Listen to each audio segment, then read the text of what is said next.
The Return of the Unspoken Words by Teodora Gheorghe. Two knocks, followed by a thump. She flinched in her chair. Bedazzled, as if awoken from a deep slumber, she tiptoed her way to the door. She opened it, half trembling.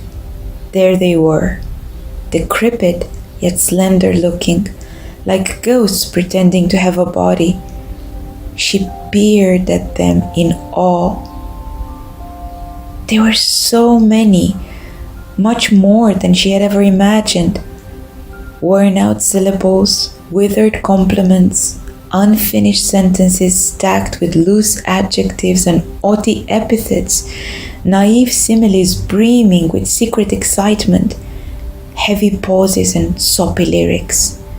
Verbs depicting actions that were never taken, soliloquies unwinding after years of being stifled, questions wrapped in a smooth layer of melancholy. They were back. Why? She didn't know. Maybe because it was mid-April and the weather was unusually cold. Everything seemed to be recreated from bits of memories, pinned against the canvas of reality in a childish attempt at truthfulness. There wasn't any other choice. She let them in, her heart shrinking to the size of a walnut. She felt her whole being suddenly becoming stifled between her ribs. The words gathered round her, eager, pleading. "What do you want?" she asked despondently. She closed all windows for fear that someone might see. She sighed and gazed at the crowd of words filling up her living room. They appeared to be quite oblivious of her struggle. How long has it been? She sank into the softness of the sofa and pondered. She remembered all those times she'd known the answer to the teacher's question but chose to keep quiet. And then there were the times she swallowed her words because her father did the same.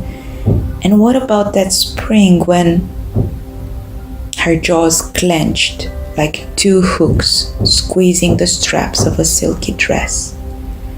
She saw him in her mind's eye, obsidian dark hair, sensual lips, focused eyes ever piercing the crust of life rather unapologetically, and the camera dangling from his neck. That day, she had seen him for the first time, although they had known each other for 2 years. Pen pals, some would say. Mirage chasers, she thought now. They sat on the bench in the park, talking for hours, chatting about everything except for... He took many photos, none of her. They parted without the promise of a future encounter. A slithering movement caught her attention. She got up and went to the bedroom. There, flickering on her pillow, the most precious 4 words she'd never uttered were materializing. "I love you, Dee." Their fragile letters smelled like cinnamon and cotton candy. She took them in her arms in a motherly embrace. She pressed her cheek against his name and heard a hissing sound, like that of a faraway train.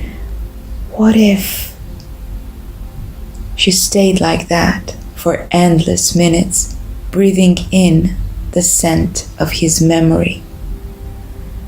Upon opening her eyes, she noticed that the words had dozed off, nestled at her chest. She gently placed them in a carton box on a clean blanket, after which she hurried to her laptop and searched for him on the internet. She found him. He had become a somewhat successful photographer and had his own business. Her fingers produced a few awkward sentences that popped up in his inbox. He replied almost instantly, saying that it would be nice to catch up. "I have something for you," she told him. animated by the courage that only a keyboard can provide. She wrapped the box and tied it with a ribbon. The 4 words had woken up and were fidgeting inside. "I hope no one will notice," she mused while nervously combing her hair. The other words had vanished in different parts of the house. She didn't care about them anymore. She put on her best dress and headed out, holding the gift arduously.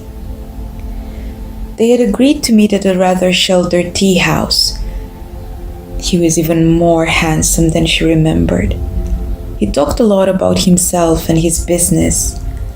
She listened to him like she did that day 10 years ago, her heart pounding, her lips slightly parted as if ready to swallow his every word. Inside the box, her long overdue confession had started to squirm and bounce. Embarrassed, she hid the box under the table, guarding it with her ankles. But after a short while, he inquired, with a disheartening lack of curiosity, "You said you had something for me?" Flustered, she handed him the gift, which he opened like one opens a can of soda.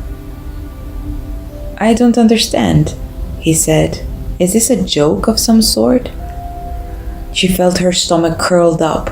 She rose to her feet and peeked over the box. Nothing but wilted leaves softly quivering in the April wind. I'm sorry," she mumbled and darted out of the tea house. "Wait!" he shouted. But it could just as well have been a father calling for his son on an alley nearby. She felt so cold and ridiculous in her flimsy dress. The sky turned a strange blue, a jumble of pale violet and sick turquoise. A silver of light illuminated a couple of grey clouds. It would rain soon. "Do you know where the bus station is, miss?" an old man asked her, but all she could say was, "It's too late."